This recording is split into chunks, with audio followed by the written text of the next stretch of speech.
सबकी कुर्बानी और सबके जद्दोजहद से मजलिस इत्तेहाद मुस्लिमीन का कारवां धीरे धीरे आगे बढ़ रहा है। सीमांचल से हम पाटलिपुत्रा पहुंच गए और आज पूरे बिहार के 38 जिला, 40 लोकसभा, 243 विधानसभा, 101 अनुमंडल, 8,500 पंचायत में हम पहुंच गए।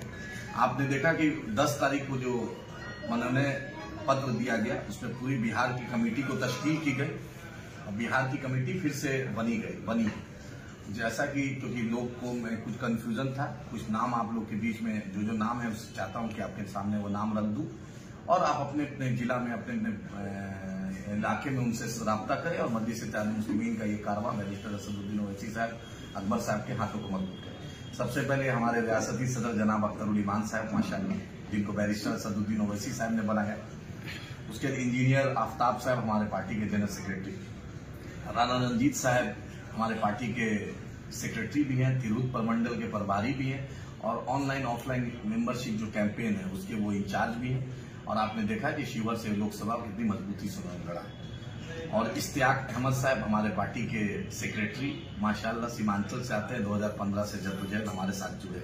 एक नौजवान जो फारूक रजा साहब है जो पाटलिपुत्रा में बहुत मजबूती से चुनाव लड़े, तो उनको भी सेक्रेटरी बनाया गया और एक पटना प्रमंडल का, पटना जिला का प्रभारी बने।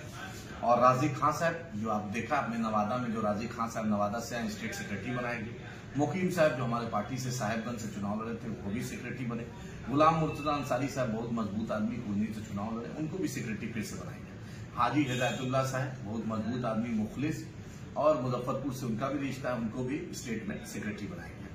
आपने देखा कि जिस शख्स ने इतनी 72-75 साल की उम्र के दहलीज पर है लेकिन बड़ी मजबूती से सारण में महाराजगंज लोकसभा लड़ा है, अखिलेश्वर प्रसाद शर्मा साहब, उनको भी स्टेट में सेक्रेटरी बनाए।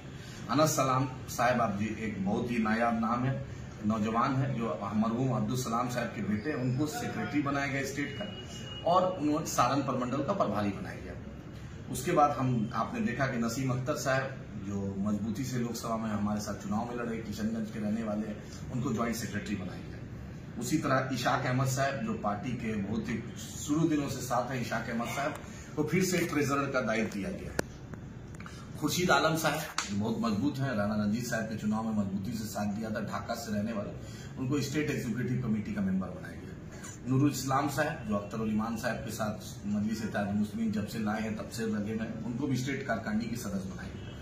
और तसीरुद्दीन साहब आपने देखा 2015 में जब बैरिस्टर असदुद्दीन ओवैसी साहब ने पहली बार चुनाव सीमांचल में लड़ा, किशनगंज से हमारे कैंडिडेट थे, वो भी प्रदेश कारकांडी सदस्य बनाए गए। मुफ्ती अतर जावेद साहब एक बड़ा आलिम दीन, एक बड़ा नाम, मुखलिस, लगातार 2015 से मजलिस इत्तेहाद मुस्लिमीन का खिदमत कर रहे हैं, उनको भी स्टेट पार्लियामेंट्री बोर्ड का मेंबर बनाया गया। और आपने देखा कि एक शमीम अख्तर साहब नौजवान है और एसडीपीआई के रियासती सदर रहे, नेशनल काउंसिल में रहे, उनको भी स्टेट का एग्जीक्यूटिव कमेटी मेंबर और सेक्रेटरी का चुनाव उनको हुआ है।